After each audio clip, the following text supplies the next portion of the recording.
Hello, YouTube viewers, and welcome to my channel, CCM Drummer. My name is Matthew Jackson. There was one part of the movie near the end, I would say it was about an hour and 6 minutes into the movie, and it was about a 6 or 7 minute segment, maybe 8 minutes, something like that, where they talked about the theme was basically racial reconciliation. I look upon it more as race baiting than racial reconciliation. And if you think I'm judging that too harshly, please give me an opportunity to construct my argument. And I'll tell you why I think there's some race baiting in this movie. Because in the opening salvo of this whole segment on race, the producers of the movie, Andrew and Jon Erwin, they put in a clip by Martin Luther King, a soundbite that Martin Luther King Jr. said. And I'm going to go ahead and just read to you his soundbite. This is what Dr. Martin Luther King Jr. said, and this is this clip that's in the movie that starts off this whole race thing. I think it is one of the tragedies of our nation, one of the shameful tragedies that 11 o'clock on Sunday morning is one of the most segregated hours, if not the most segregated hours in a Christian America, close quote. So that's how we get this whole race thing started in the Jesus Music movie by giving a quote from Martin Luther King Jr. Now, one of the things the producers of the movie failed to provide is they failed to provide any kind of context for that quote. First of all, that quote was made on April 17th, 1960. NBC has a morning news show called Meet the Press. That's where Dr. Martin Luther King made that quote. Now, at the time Dr. Martin Luther King Jr. made that quote was true. So I don't disagree with his quote. Now, you could argue, well, Fridays and Saturday nights were also segregated times during America because, at the bars and clubs, the black people went to their bars and clubs and the white people went to theirs. So you could say it was segregated then too. But if we want to just talk about churches, okay, that's fine. Yeah, back then churches were very segregated.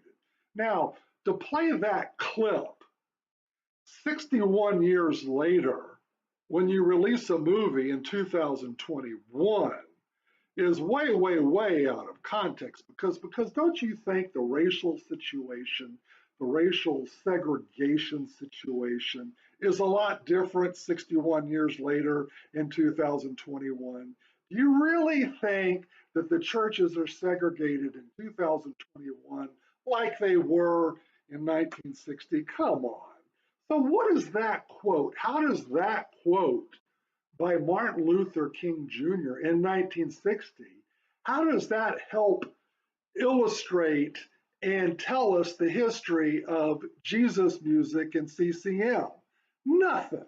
It has nothing to do with Jesus music and CCM in terms of its history. So why even put that quote in there? That's ridiculous. Now, Michael Tate did go on to say how bad he felt because he was talked to that way, and very understandable. Now, as tragic as Michael's story is about running into that redneck and threatening and intimidating his life, and as despicable as it is, and certainly that's a story that needs to be told. However, I take exception with the producers of the show, of the Jesus people, of the Jesus Music movie, produced by Andrew and Jon Erwin. Why would they put Michael Tate's story in this movie? Okay, because this is a story about the history of Jesus music and CCM. So how does this goofy redneck that intimidated Michael Tate, how does that link up to CCM? How is this CCM's problem? How is it CCM's fault? Okay, was the guy that said that, was he a CCM artist? Was he a CCM producer? What? How is he linked to CCM? Well, he isn't linked. It's just a tragic story that should not have happened. I just take the producers the task for even putting this in the movie in the first place because it doesn't advance the story about the history of Jesus music and CCM. Okay, that's what we're talking about here. That's the point. Now, if you want to do a documentary on race relations in America in the 21st century, then what Michael Tate said might be appropriate for that movie, but not for this movie. I want to talk to Andrew and Jon Erwin, who are the producers, and I want to talk to Amy Grant and Michael W. Smith, who were the top billed executive producers of this show, this movie, the Jesus Music movie. There's a lot of things that I could criticize about CCM. Yeah, there's a lot of things I don't like about CCM music and what's happening in today's CCM world that I could criticize, and I could go on and on and on. But I tell you one thing, there's one thing that CCM music doesn't have to apologize for that is not guilty of, and it's racism. They are not guilty of racism, and they don't have to apologize one iota about race. That's one thing that's not wrong with CCM. And I resent the Erwin brothers actually playing the race card in this video, in that short 7-minute segment, playing the race card, race baiting, giving the viewer the perception that there's some strain of racism within the CCM community. And alleging racism where racism doesn't exist, that's racism. That's wrong. So while I applaud the Erwin brothers for documenting CCM and Jesus music, on one hand, they did the Jesus music and CCM music a great service by documenting our history. I appreciate that.